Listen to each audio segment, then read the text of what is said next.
How many times have you lain in the dark staring at the ceiling, asking yourself, why am I strong with the world, but weak when facing myself? There are moments when your mind feels like a battlefield, abandoned after a war, ashes cold, smoke-shattered mirrors reflecting every worry, every failure, every word that has haunted you for years. You try to stand firm, yet it feels like invisible chains are wrapped around your wrists. Expectations, comparisons, the fear of being misunderstood, the fear of being rejected. You run from the pain, but the more you run, the closer it chases like darkness, gripping every step. And then you realize a brutal truth. You're not exhausted because life is hard. You're exhausted because you haven't learned how to face yourself. Marcus Aurelius wrote, "You have power over your mind, not outside events." That line isn't meant to sound poetic. It's meant to wake you up. Today, I'm taking you through the 10 most ruthless Stoic laws principles powerful enough to snap the invisible rope inside your mind. The rope that makes you fragile, easily shaken, easily pulled by emotions and the fears of others. This is not a motivational video. This is a reconstruction of your mental operating system. If you keep watching, you won't just hear good advice. You will feel something shift inside you, stronger, clearer, sharper. And then you'll understand why Stoicism doesn't make life easier. It makes you unbreakable. If you're ready to step into the fire zone where your mind will be reforged into steel, then let's begin with law number 1. Part 1, Stoic law number 1, stop being owned by your emotions. There are moments when you feel like you're standing in the middle of a dark room where every echo in your mind becomes an attacker.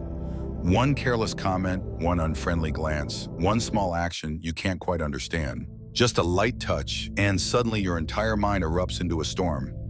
Your heart beats faster, your body stiffens. Your thoughts bolt wildly like panicked horses, dragging you into that familiar dark place where fear, anger, anxiety, and insecurity mix into a dense fog. You've felt that before, haven't you? That feeling of being controlled by something inside you. Invisible, untouchable, yet overwhelmingly powerful. You don't want to overreact. You don't want to be led by your emotions. You don't want to lose your calm. And yet you find yourself snapping, withdrawing, getting hurt, or breaking down as if someone pressed a remote button inside you. The sad truth is this: most people don't live by their choices. They live by their momentary emotions. Stoicism stands before you and delivers a wake-up slap. Your emotions are not your essence. Emotions are waves, and you are not an ocean controlled by waves. You cannot stop emotions from appearing, but you can stop them from steering your life. Epictetus said with a blade-sharp clarity, "Any person capable of angering you becomes your master," which means the moment someone makes you lose your calm, you've given them power over you. They control your mind, your emotions, and your actions, all with a single sentence. Imagine a person standing in a storm wind, smashing against his face, rain hitting his skin, but he refuses to let the storm decide where he goes. That is you when you observe your emotions instead of reacting to them. Next time your ego gets poked, pause just for a few seconds. Next time someone insults you, breathe before you speak. Next time anger rises, look inward and ask, what am I actually feeling and why? That tiny moment, that fraction of a second, is where your power is born. At work, when someone says something that burns your pride, you can choose calmness and they will respect you more for it. At home, when someone hurts you unintentionally, you can choose dialogue over explosion. On social media, when someone attacks you, you can choose silence with weight instead of diving into a meaningless war. Emotions are life's way of testing whether you have truly grown. You don't need to eliminate them. You just need to stop being their slave. And if you think mastering your emotions is hard, the next law hits even harder. You must learn to let go of outcomes, the very thing you've been clinging to for years without realizing it. Part 2. Stoic law number 2, detach from outcome. There are moments when you look at your life and feel as if you're hanging by an invisible thread tied to results. You train for weeks, yet the mirror shows no difference. You pour your heart into your work, yet the praise never comes. You love sincerely, yet the other person still doesn't choose you. You build something with all your seriousness, yet no one seems to notice. And then you start doubting, not because you are weak, but because you're waiting for life to give you a sign that you are good enough. You live like someone standing at a crossroads, unable to turn left or right simply because you are waiting for the world to answer a question that never belonged to the world in the first place. Stoicism looks directly at that feeling and tells you something that tightens your chest, yet opens a path forward. You do not own the outcome. You only own the effort. That is why you hurt. Not because you failed, but because you believe the result was supposed to reflect your worth. Epictetus said freedom is won by disregarding things outside our control. Freedom doesn't come from getting what you want. Freedom comes when you stop demanding life to unfold the way you wish. Look deeper into yourself for a moment. How many times have you doubted yourself just because the result didn't arrive on your schedule? How many times have you let one moment of disappointment erase months of dedication? How many times have you judged your value based on something you never controlled? When you cling to results, you become fragile. When you cling to the process, you become unbreakable. Imagine holding a bow. You pull the string, you aim, you release. The moment the arrow leaves your hand, it no longer belongs to you. Work is the same, love is the same, your career is the same, life is the same. You only control how you draw the bow, not where the arrow lands. Focus on being fully present in what you're doing. The feeling of your hands in the work, the rhythm of your breath as you push through the quality of each step instead of obsessing over how others might judge you. In work, when your project isn't recognized, you continue improving for yourself. In love, when someone chooses to leave, your dignity remains unmoved. In life, when results don't match your hopes, your inner stillness doesn't crumble. You don't live to let outcomes grant you your worth. You live by values that make you respect yourself. And the paradox is this: when you let go of the outcome begins to come to you. Yet even when you're no longer controlled by results, there's still something that can bring you to your knees, the feeling that life is unfair. The next law hits the truth most people avoid their entire life. Part 3, Stoic law. Number 3, expect pain, not fairness. Have you ever felt your chest tighten when you see someone else achieve something you've been working on for so long? Yet they somehow get it faster, easier, or without even deserving it as much as you do the right thing. You put in the effort, you stay kind, you stay consistent, and still, life throws curveballs at you, situations that go completely against the idea of fairness. You watch someone who works less get promoted, someone you love walks away even though you tried so hard. You help someone sincerely, and what you get back is silence or forgetfulness. In moments like these, something collapses inside your chest. A bridge in your mind snaps, and you're left standing at the edge, wondering, why is life treating me like this? Why do unfair things keep happening again and again? Does this mean I'm not valuable enough? But Stoicism doesn't comfort you with soft words. Stoicism puts a cold steel truth right in front of you. Life never promised to be fair. Marcus Aurelius, an emperor, a man at the very peak of power, witnessed unfairness every single day. He didn't complain. He didn't blame life. He didn't ask, why me? He only asked, with what character will I face this? Stoics understand that fairness is not a law of the universe. It is merely a human expectation. You suffer not because life is unfair. You suffer because you expected it to be fair. Once you put that expectation down, unfairness can no longer drag you into anger, bitterness, or disappointment. You see the world exactly as it is, not sugar-coated, not romanticized, and you stand stronger because you've already prepared yourself for things not going your way. Seneca once said, sometimes even to live is an act of courage. And the greatest courage sometimes is simply accepting that life will always have thorns and choosing to keep walking without collapsing. When others receive what you believe you deserved, you still move forward. When something painful happens to someone good like you still hold your dignity. When life takes away what you cherish, you refuse to let your soul fall into darkness. You are strong not because you defeat life, but because you refuse to let life break you.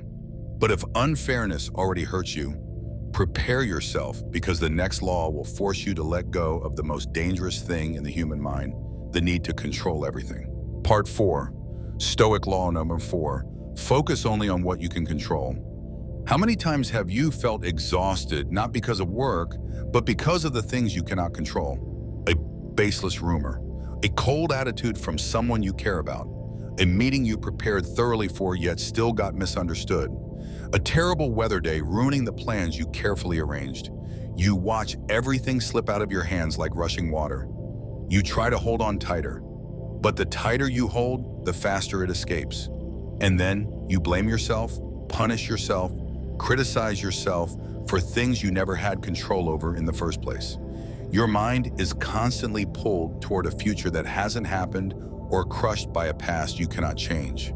You lose sleep over thoughts you can't bend. You worry about situations you cannot influence.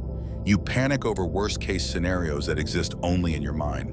But Stoicism stands in front of you and delivers one harsh but liberating truth. There are things that never belong to you and never will. Stoics divide the world into two realms, things within your control and things completely outside of it. Your strength lives in the first. Your suffering lives in the second. Epictetus said something simple yet powerful enough to change your life. Make the best use of what is in your power and take the rest as it happens. Let it happen. Let life do its part, and you do yours. When someone speaks poorly of you, you cannot control them. But you can control how you live in a way that makes their words irrelevant. When someone treats you unfairly, you cannot control their actions. But you can control the dignity you maintain. When unexpected events hit, you cannot stop the storm. But you can stand tall within it. Once you separate these two realms, your mind becomes lighter, clearer, sharper. You stop chasing things you never owned. You return to your center, the place where you can choose, act, and excel in what is truly yours to command. You regain your strength, you regain your peace, you regain yourself. But staying calm isn't enough. The next law will teach you how to build strength before life forces you to. Part 5. Number 5. Practice voluntary hardship. Have you ever noticed that life tends to hit you the hardest? Right at the moment you are the weakest. When you're exhausted, something goes wrong. When you finally pull yourself together, another bad news drags you down. When you think you're okay again, the smallest disruption collapses you like a sand tower meeting the tide. It feels as if life waits for the moment you loosen your grip and then pushes. And you ask yourself, why is everything piling on me? Why do challenges show up when I'm already broken? Or, have I never been truly strong? The truth is brutal. Life doesn't choose the timing to test you. It simply reveals how strong you actually are. Most of us don't break because life is too harsh.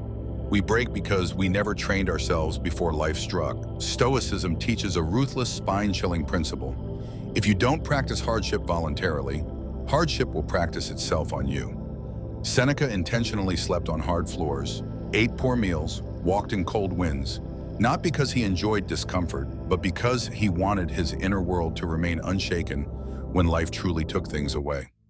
He trained before the storm. So when the real storm came, he did not fall. You don't need to sleep on the ground or abandon all comfort like the ancients, but you can choose small, deliberate acts of challenge, just enough to teach your mind how to stand firm. Turn off your phone for hours to fight distraction. Train on the days your body screams to quit. Take a cold shower when your mind yells no. Refuse a luxury you know you can afford just to keep your edge. Skip the snack when cravings hit to remind yourself your impulses are not your commander. When you choose hardship voluntarily, you send a fierce message to your own mind: I am in control. I am not afraid of discomfort. I lead, I am not dragged. That's why those who train with hardship before life hits are the ones life rarely breaks. Because they are familiar with fire. They are familiar with conflict. They are familiar with lack. They are familiar with standing tall when nothing is there to support them. And when the real test finally arrives, they don't tremble. They simply exhale and say, I prepared for this. But voluntary hardship is only half the journey.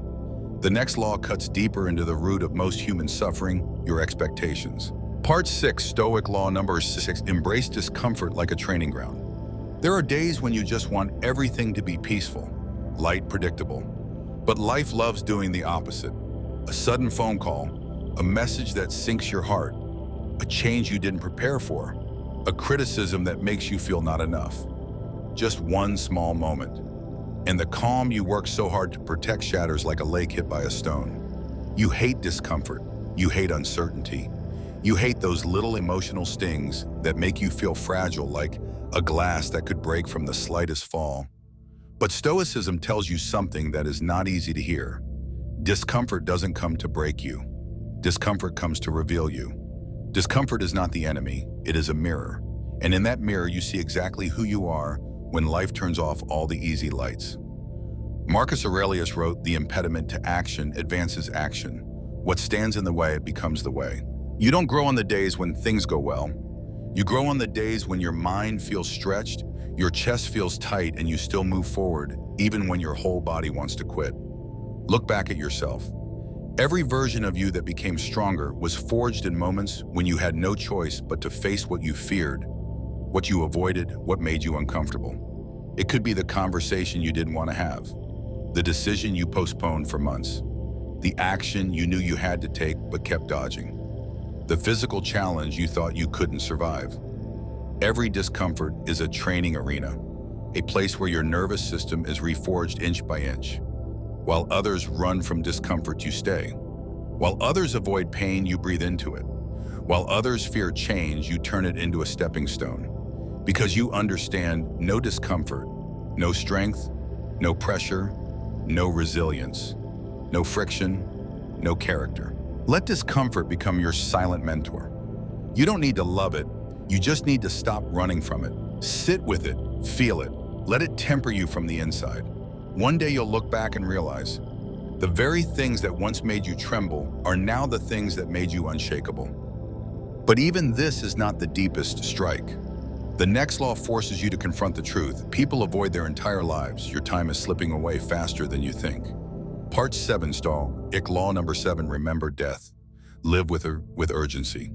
There is a truth you've always known, but rarely dare to look straight in the eyes.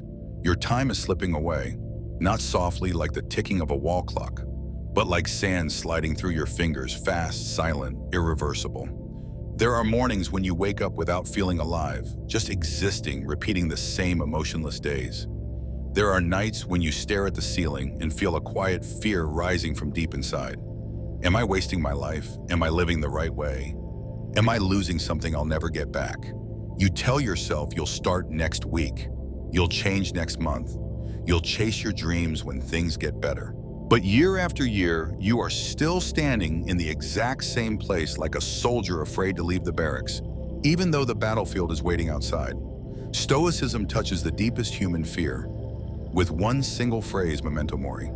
Remember that you will die, not to make you panic, not to make you pessimistic, but to wake you up, to force you to see every moment through the eyes of someone who knows its value. Marcus Aurelius wrote, "You could leave life right now. Let that determine what you do, say, and think. If you could leave this world today, then ask yourself, is that argument worth it? Is that procrastination worth it? Is that fear worth sacrificing the only time you will ever have? You may be living as if you have 30 or 40 more years to fix things, but nobody promised you that. Nobody guaranteed you a tomorrow. Nobody assured you another chance to do what your heart has delayed for too long." When you truly accept that life is finite, something strange happens. You stop wasting, you stop postponing, you stop living like someone immortal. You start saying what needs to be said. You start letting go of what must be released. You start doing the things you've known you should do for years. You start loving deeper living, truer, and acting braver. Every day becomes a gift, not a routine. Every choice becomes a mark, not a habit. Every moment becomes a chance to live, not merely to exist. That is why the Stoics saw death not as an enemy, but as the final teacher, the one who reminds you that if you want a meaningful life, you must live now. But even if you live with urgency, there is still one trap that can destroy everything that need to be praised, validated, approved. The next law will cut straight into that. Part 8. Stoic law number 8. Live for virtue, not approval. There is something you rarely admit, yet it controls your life far more than you think. It's your craving to be seen, to be praised, to be validated, to hear someone say you are good enough. You post something online, and if nobody reacts, a small emptiness appears in your chest. You do something kind, but if no one acknowledges it, you feel invisible. You work hard, you try your best, you show up with integrity. But one criticism is enough to make you want to give up everything. You're not hurt by what they say. You're hurt because deep down, You still believe your value lives in someone else's eyes. Stoicism looks straight into this truth and strips it bare without mercy. You cannot be strong if you live for applause. You become strong only when you live by your own principles. Marcus Aurelius, an emperor who could receive the praises of entire nations, still wrote in his journal, "Just that you do the right thing. The rest doesn't matter. Do what's right. That's enough. Everything else is noise." Look back at your life. How many times have you changed your behavior because you were afraid of what others might think? How many times have you stayed silent because you didn't want to disappoint someone? How many times have you forced yourself to become a version that pleases others, not a version that makes you proud? When they praise you, you rise. When they criticize you, you fall. Your mind flickers like a candle in the wind because you handed your emotional power to people who don't live your life. Stoicism teaches the opposite. True power is living a life where even if every eye turns away, you still walk forward with your back straight. No theatrics, no needing an audience, no craving a witness.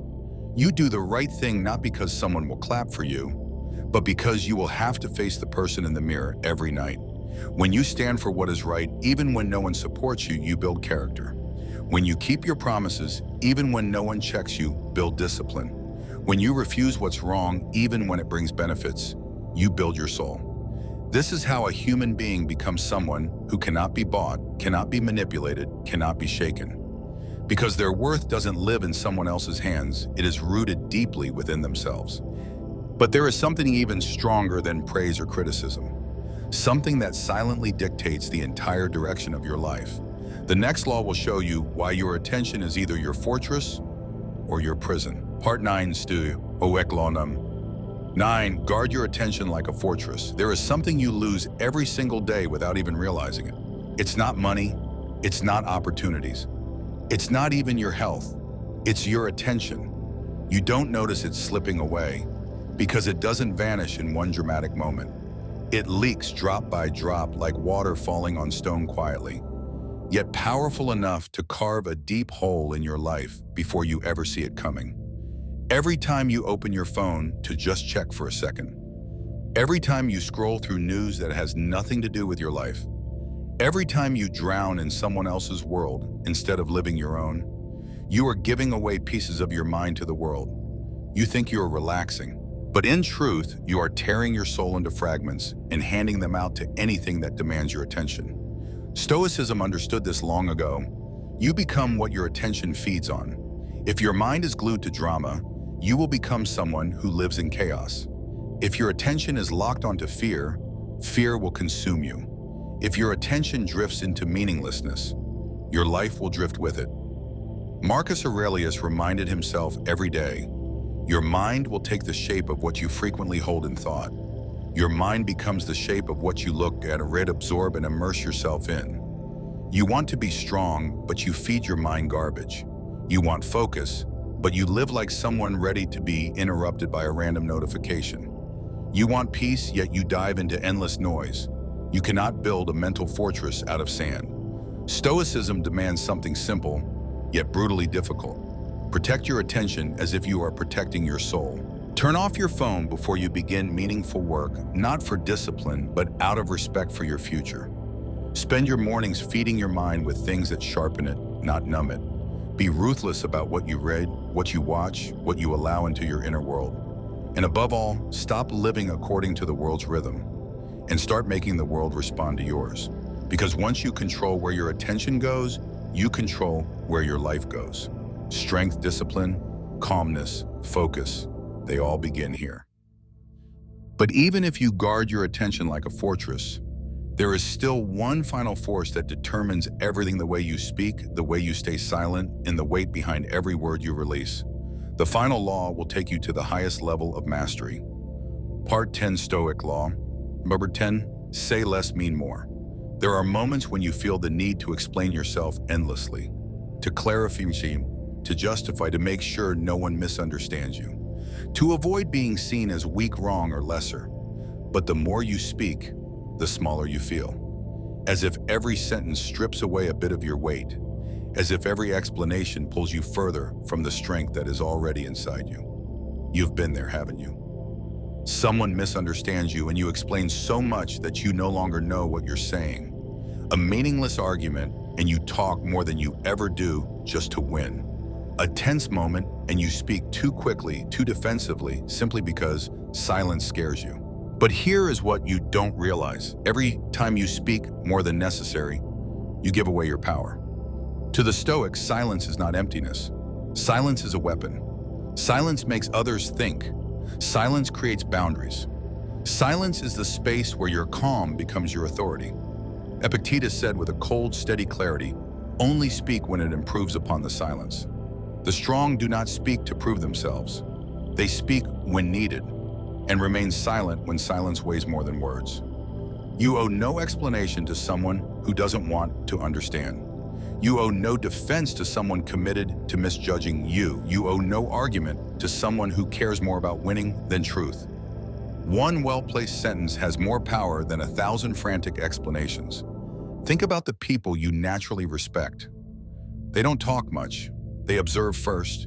They listen first. They read the room first.